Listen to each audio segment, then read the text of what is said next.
Everything is fake, fake, fake. Watch this. All the parts are made in China. 80% of the assembly is done in China, and then they ship it to the Swiss. They ship it to the French. So these people, they're telling you that the watch is Swiss made. Those watch parts of their movements in reality are coming from China. Most Swiss watches are actually made in China, and the reason that replicas often look just as good as the original is that they are made in the same factory. You pay $4,400 for a Metas Tudor Black Bay monochrome. You pay almost $10,000 for a Rolex Submariner. And a Royal Oak Extra Thin, it costs like $36,000. Cheap is not a word that applies. I know everyone gets upset when I keep on bringing it up, but it's a free one for you. It's fired from the watch industry for talking about watches being made in Asia. Those luxury watch ads, snowy Swiss peaks, old men with magnifying glasses, handcrafting every gear. It's a fantasy. The truth? Over 90% of watches, including the so-called luxury ones, are made in factories in Shenzhen, China. And what we've uncovered inside those factories will make you rethink everything you thought you knew about Swiss-made timepieces. Maybe our viewers know or they don't know, but China sort of took over as the major market for luxury watches, even more demand than the United States. Those luxury watches with huge price tags, the ones that cost $10,000 or even $36,000, most of them start their journey in Chinese factories. 95% of the world's watches are made here, including the one you're wearing right now. Many big brand watches are produced or sourced for parts from here. This place is Shenzhen City, the world watch capital city. This secret is finally getting out, and it's causing major drama in the watch world. The big brands are scrambling to keep this hidden, but they can't stop what's happening now. Let's talk about Shenzhen. This Chinese city is the real watch capital of the world. Forget those pictures of snow-covered Swiss workshops with old craftsmen making watches by hand. That's just a story they sell you. The reality is big factories making thousands of watches every day. These factories are massive. Imagine warehouses bigger than football fields filled with assembly lines. Workers in white coats and masks sit at long tables, piecing together luxury watches with the same parts used in watches costing 10 times more. The watch district in Shenzhen spans several city blocks. You'll find whole buildings dedicated to making watch cases, others just for dials, and some that focus on bracelets. Everything you need to make a high-end watch is here. And in Shenzhen, you must not miss this factory. They offer a wide range of styles to choose from, maintain strict production standards, and can support customization, starting from just 50 pieces. The machines are state-of-the-art, cutting metal with laser precision. The finishing technology is so advanced that they can create that perfect mirror polish that luxury brands brag about. And guess what? The same machines that make parts for famous Swiss brands are making parts for watches that will sell for a fraction of the price. People who used to work for these fancy watch brands are now speaking up. They're posting videos online showing what really happens. Watch factories in China are no longer keeping quiet about their role in making luxury timepieces. One worker showed how they make the same exact dial for different brands. The only change is the logo stamped on at the end. Another revealed how the same ceramic bezel insert goes into both a high-end Swiss dive watch and a $100 homage piece. Factory owners are getting bolder too. They're giving tours to social media influencers showing off their production lines. One famous factory even demonstrated how they apply that special blue coating to watch hands. The exact same process used by a Swiss brand, charging thousands for the privilege. The secret agreements between Swiss companies and Chinese manufacturers are starting to unravel as factory owners realize they can make more money selling directly to consumers. The most surprising part? That Swiss-made label doesn't mean what you think. A watch only needs 60% of its value to come from Switzerland to get that label. And here's the trick. Value includes things like marketing and research, not just the actual watch parts. This is one of the biggest loopholes in luxury goods. It's like saying a car is made in America when only the final assembly happens there. The Swiss Federation of Watchmakers changed the rules in 2017, supposedly making them stricter. but they actually created more ways for brands to count non-physical things toward that 60% value. So design work done in Switzerland, that counts. The fancy brochures, that counts too. The watch industry lawyers found every possible way to keep their watches Swiss-made while moving production to places where labor costs pennies compared to Swiss wages. So a watch can be built almost entirely in China, get some final touches in Switzerland, and still say Swiss-made on it. That's how they justify charging so much money for something that costs way less to make. When someone pays $10,000 for a luxury watch, most of that money isn't going to skilled craftsmen. It's going to marketing departments and shareholders. Former workers from big Swiss brands are sharing their stories. One person says he got fired just for asking where the watch parts came from. He showed pictures of watch bands, hands, and dials all coming from Asian factories. Sometimes they use good Swiss movements inside, but other times they use cheap parts and hope no one notices. This watchmaker had worked for 15 years at a prestigious brand. He noticed subtle changes in the parts, slightly different finishing, minor variations in color. When he started asking questions, his manager told him to focus on his job. 2 weeks later, he was let go. Before I was fired by one of the world's largest Swiss watch companies for actually talking about this kind of stuff on TikTok, I worked on some of their watches dating back to the 70s that were mainly made in China. Another industry insider revealed how some mid-range luxury brands use a shocking trick. They buy basic movements from suppliers, put them in fancy cases, and mark up the price 500%. The same movement you might find in a $200 watch is sitting inside a $2,000 watch with a famous name on the dial. The only difference? Some decorative finishing that costs maybe $50 to apply. A former quality control specialist shared how watch brands slowly change their standards. 20 years ago, a luxury watch was expected to be accurate within 2 seconds per day. Now, many brands consider 5 to 10 seconds acceptable. Why? Because it's cheaper to mass-produce movements that aren't as precise. They know most customers won't notice or care. They're buying the brand, not the craftsmanship. Why don't we hear about this on TV or in magazines? Money talks. Watch brands spend millions on ads in these same magazines. They fly watch reviewers to fancy events and give them free watches. Nobody wants to upset the companies that pay their bills. Watch bloggers and influencers are even less likely to say anything than the big mainstream media groups. The largest watch magazine in the world gets over 70% of its revenue from watch brand advertising. Would you write a negative story about someone who pays your salary? Watch journalists get invited to Switzerland for factory tours that are carefully staged. They see a small room where a handful of watchmakers assemble special pieces. What they don't see are the shipping containers arriving from China full of parts. The watch brands control the narrative by controlling access. Write a critical piece, don't expect to be invited to the next product launch or get access to interview their CEO. Social media influencers have it even worse. Many get free watches worth thousands of dollars as loans that somehow never need to be returned. The unspoken rule is clear. Say nice things about our watches or the freebies stop coming. Some watch YouTubers make six-figure incomes just from brand partnerships. That's a lot of money to risk by telling the truth about where these watches really come from. The evidence got so strong that Rolex did something they never do. They lowered prices on some models by up to 20%. They didn't make a big announcement about it. Rolex never admits to having sales. But dealers suddenly had new, lower prices on models like the Submariner and GMT Master. In Hong Kong, prices dropped by 15% overnight. In the UK, a popular Rolex model went from £9,000 to £7,500 with no explanation. This happened right after videos went viral showing Rolex-style cases being packed by the thousands in Chinese warehouses. When a brand built on being exclusive suddenly drops prices, something big is happening behind the scenes. Industry experts believe Rolex was facing unprecedented competition from high-end replicas that were nearly identical to their authentic products.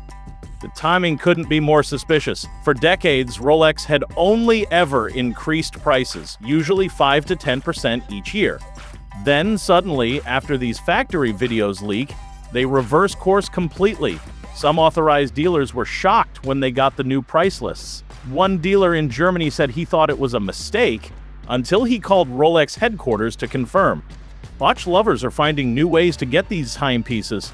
They're joining private chat groups that connect them directly with factories. They skip the middleman and get almost identical watches for much less money. These groups have thousands of members sharing information about which factories make the best versions of popular luxury models.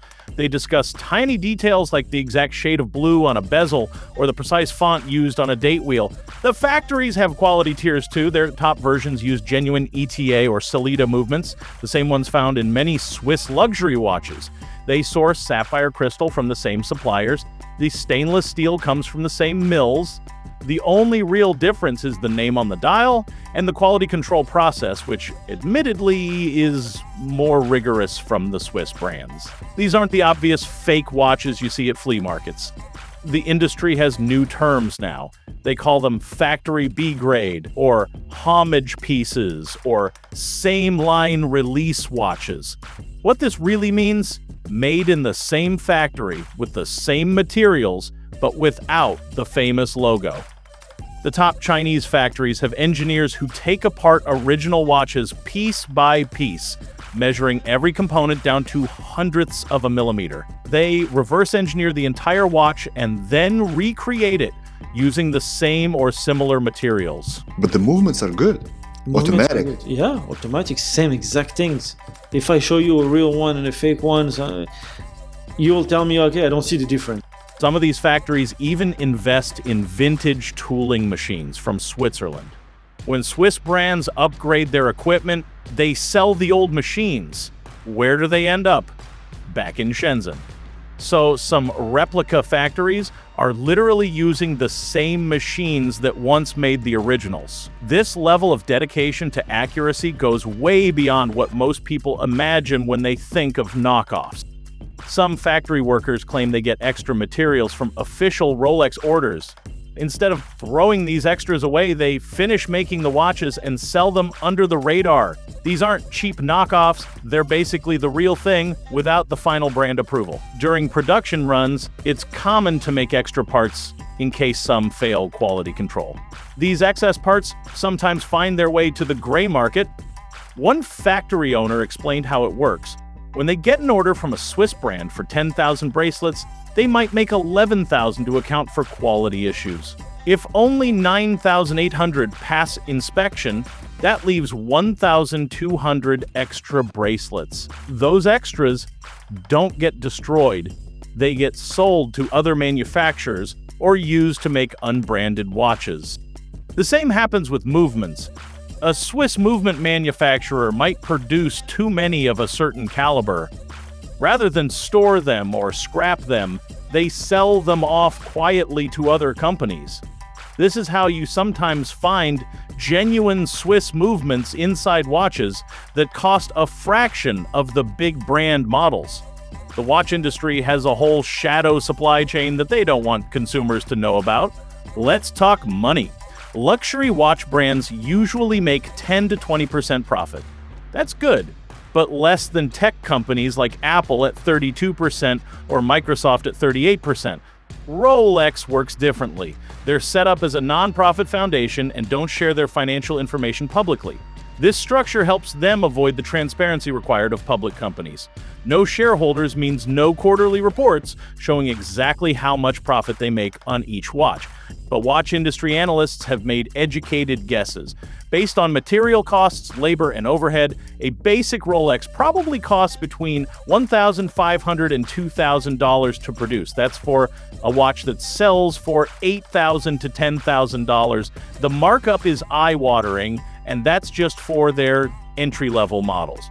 The profit margins on gold watches and those with precious stones are even higher. Experts think a watch that sells for $6,000 might only cost $1,200 to $1,500 to make. That's less than 25% of what you pay. Some brands are more open about their pricing. Christopher Ward, a UK watchmaker, never charges more than 3 times what it costs to make. Omega marks up about 4 times, but Rolex? Most believe they mark up 5 times or more. These massive profits aren't just going into better watchmaking. They fund lavish marketing campaigns, celebrity endorsements, and sports sponsorships. Rolex spends more on advertising than many countries spend on public health. They sponsor Wimbledon, Formula One, and golf tournaments worldwide. All that exposure doesn't come cheap. And it's the customers who pay for it with those marked up price tags. The luxury watch industry also maintains artificial scarcity. They deliberately produce fewer watches than the market demands. This creates waiting lists and drives up prices on the secondary market. Some brands like Patek Philippe are masters at this game. They make annual production numbers public to show how rare their watches are. But this scarcity is entirely manufactured. They could make more watches if they wanted to.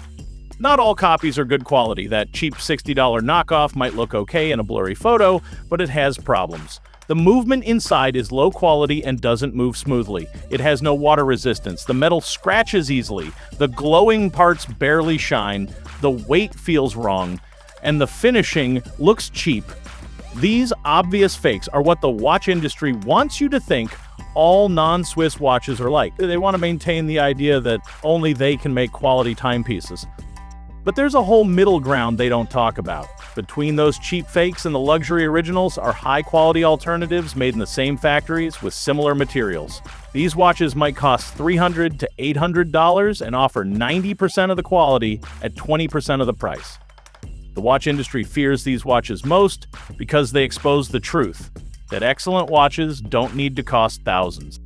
The finishing on these mid-tier watches has improved dramatically in recent years. Chinese factories have invested in training their workforce and upgrading equipment. The best factories now employ skilled watchmakers who studied in Switzerland or Japan. They've mastered techniques like beveling edges, applying Geneva stripes, and creating perfect sunburst dials, all hallmarks of expensive watchmaking. Even the movements have gotten better. Chinese manufacturers now produce reliable automatic movements that rival Swiss ones in accuracy and durability. Companies like Seagull have been making movements for decades and supply many micro brands around the world. These movements cost a fraction of Swiss ones but perform nearly as well in daily use. The gap in quality has narrowed dramatically, but the price gap remains enormous. Are luxury watches overpriced? Yes. Many aren't as special as they claim to be. Some brands just put together pre-made parts, add their famous name, double the price, and call it amazing when it's really just trading on their famous name. This is especially true for brands owned by large luxury conglomerates. These corporate groups demand higher profit margins each year, forcing their watch divisions to cut costs while raising prices. The history of watchmaking is full of innovation and craftsmanship, but today, many brands coast on reputations built decades ago. They release minor variations of the same designs year after year. A new dial color here, a slightly updated bezel there. True innovation is rare because it's expensive and risky. Why spend millions developing something new when customers will pay premium prices for the same old designs? Some independent watchmakers still create truly special pieces. Small companies with passionate founders who care more about the craft than the profit margins. These watches often represent better value despite high prices because what you're paying for is genuine innovation and handcraftsmanship, not marketing budgets and shareholder returns. But here's the truth, you're not just buying metal and glass, you're buying status. You're buying that feeling when someone notices your fancy watch. For some people, that feeling is worth any price, no matter where the watch was made. Luxury has always been about more than the physical object. It's about how it makes you feel and how others perceive you. Wearing a Rolex or Patek Philippe sends a message. It says you've made it in a way that few other possessions can. In business meetings, at social events, even on first dates, that luxury watch on your wrist communicates success without saying a word. This psychological benefit is what the watch industry is really selling, and they know exactly how to make you want it. Their marketing is brilliant at creating desire. Those ads showing explorers summiting mountains or pilots in cockpits have nothing to do with how you'll use the watch. You'll wear it to the office or dinner, not to the bottom of the ocean. But they sell the dream, the lifestyle, the membership in an exclusive club, and many people are willing to pay thousands for that feeling of belonging. Now that the truth behind that price tag is known, the factories, the markups, the marketing tricks, consumers can decide if the name is worth the extra money. The real value isn't in the brand or even in the watch, it's in what it means to each person. If wearing that luxury name gives someone joy and confidence, maybe it's worth the premium. But no one should fool themselves about what they're paying for. The watch industry isn't evil. They're businesses trying to maximize profit like any other, but they've cultivated an aura of mystery and exclusivity that doesn't match reality. They want you to believe their watches are made by artisans in picturesque Swiss villages, not mass-produced in industrial parks. They want you to think the high price reflects the difficulty of making the watch, not the cost of maintaining their image. But the luxury watch world has kept these secrets for too long. Now the truth is out, and consumers can make better choices about what to wear on their wrists. Next time someone shows off an expensive watch, remember the real story might be very different from what they're told. There are excellent watches at every price point. What matters is finding one that suits a person's style and needs, not one that empties wallets to fill someone else's. The veil has been lifted on the luxury watch industry, and knowledge is power. This underground information changes everything about how to view those shiny timepieces in store windows. Until I was working on an expensive 18-karat gold watch like this, that I saw how much these laws could actually be bent. For more shocking revelations about the products we buy every day, smash that like button right now and hit subscribe to join the truth seekers. Drop a comment sharing the most surprising fact from this video.